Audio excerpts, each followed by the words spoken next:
Okay, so we are going to work on our review guide, and we're going to do 4, 5, and 6 in this video.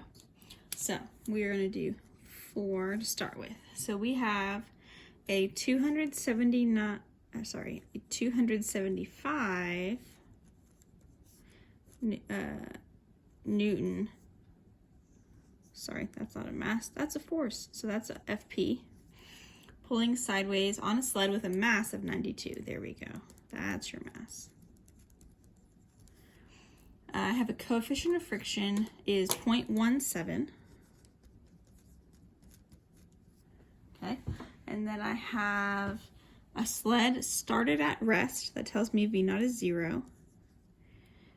And it accelerated until it reaches a speed of 7.75 meters per second. That's my final velocity. How far did it go during the pull? Okay, so I know because I've got distances and speeds in here, I know that this is going to be a 2-step problem. So in order to solve this part, I need acceleration. So to find acceleration, I'm going to start with my forces. I'm going to use that to get A, and then I'm going to use A to solve the second half. So I'm going to start with a free body diagram. That's where we always start. So I have a pull on the sled. I have gravity. It's on the ground, so I have a normal force. And then I have some friction. So no angles in this one. Yay, this should be easier. So then I have an X and a Y equation. So X, anything going sideways. So the positive sideways direction is going to be to the right, which is going to be FP. So that's positive. And then FF is going the other direction. So minus FF. That's going to equal MA. So this is the direction that it's actually accelerating. So this is the A we're looking for.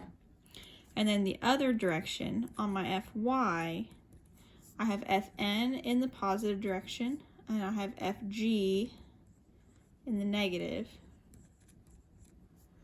And the sled is not accelerating up and down. So I'm only going sideways, so that means this is 0. So this equation is really just telling us that Fn equals Fg.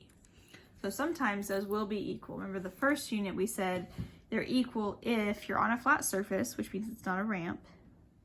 You're not moving up and down, so it's not like the fish on a string or the elevator or whatever.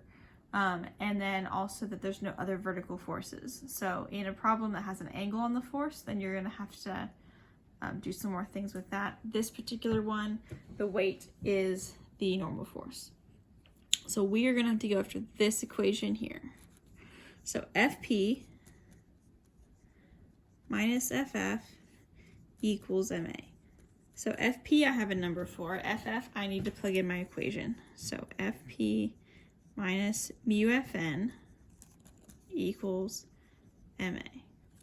Now Fn is equal to Fg, so it's going to be Fp minus mu Mg equals MA. And then A is what I'm looking for, so to get A by itself, I need to divide over the M. Now here I cannot cancel this M because it's only in this term, it's not in this one. So I'm just going to plug numbers into this whole side of the equation.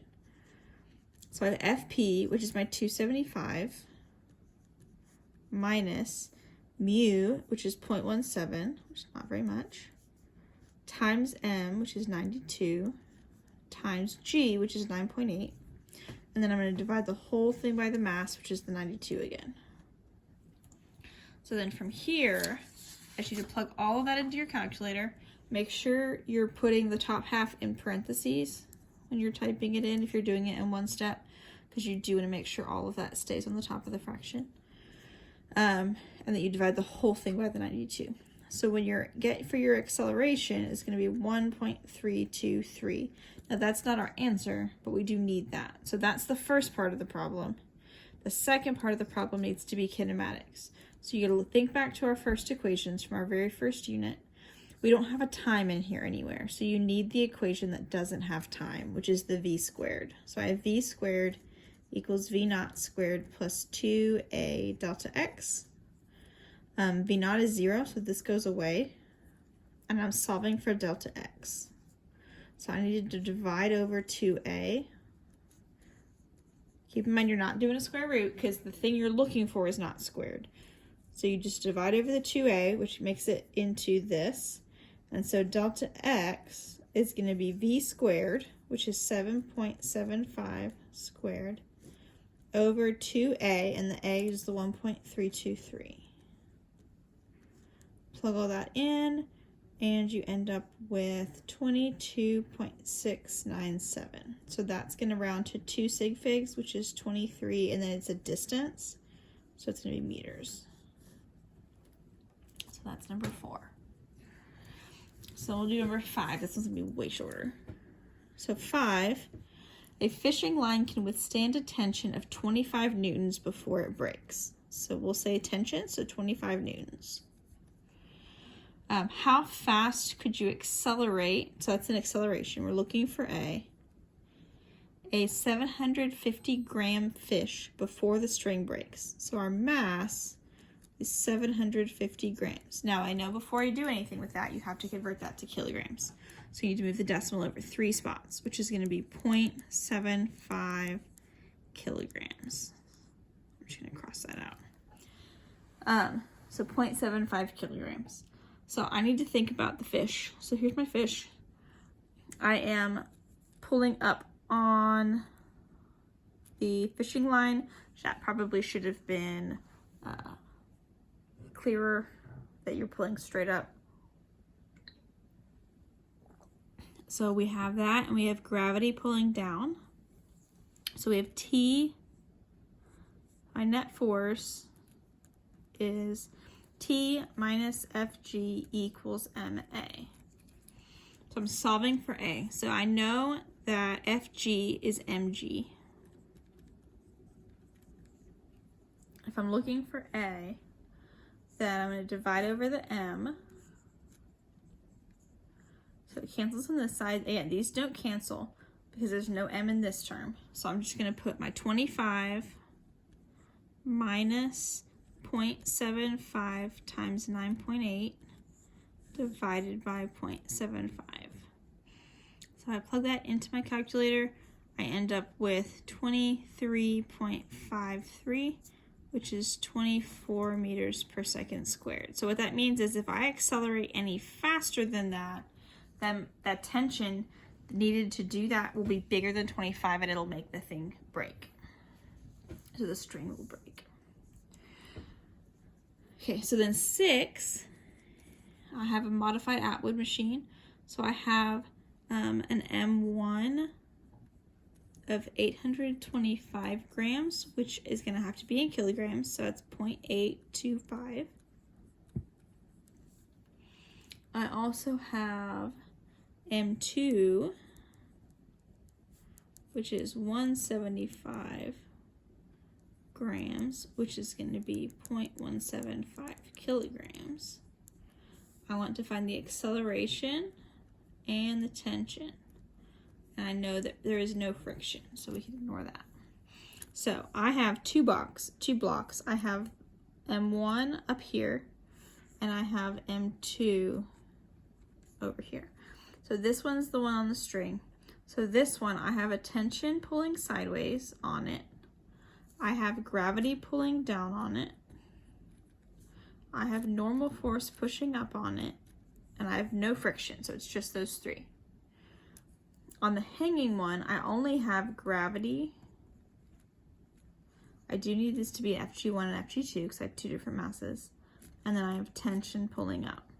So keep in mind the tension's the same because it's the same string, and they're tied together so that whatever one accelerates at, the other one will always accelerate at also.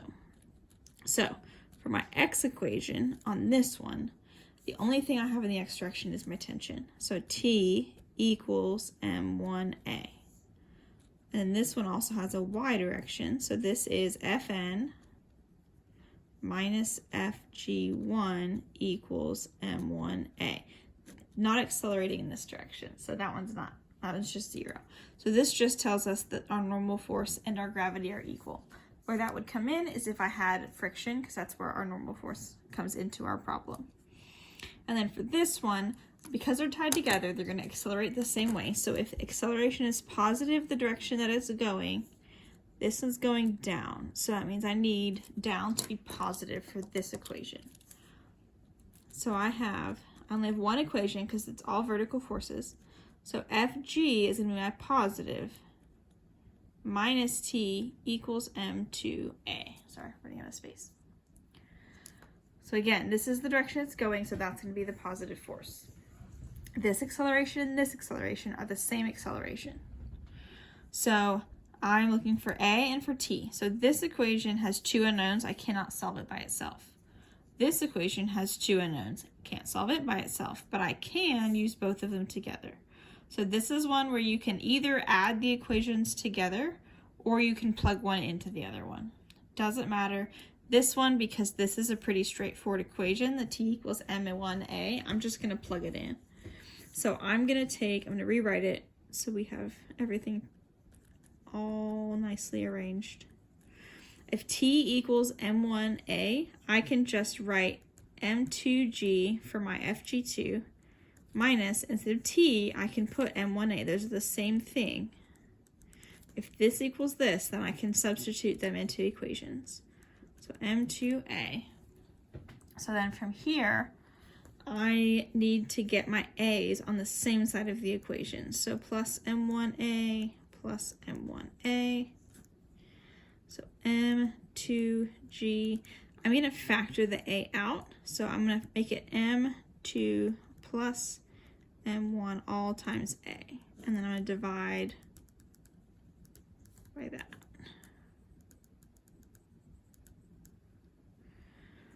So that's canceled. I'm left with this. So it's going to be M2, which is 0.175 times 9.8, which is my G. I'm going to run out of, no, I'm good. I'm okay on the top. Never mind. I'm good. So then 0.825 on the bottom plus 0.175. Doesn't matter what order you put those in. So it's going to be that times 9.8, all divided by the total. And then I'm going to end up with 1.715. That's my A. So A equals 1.7 meters per second squared.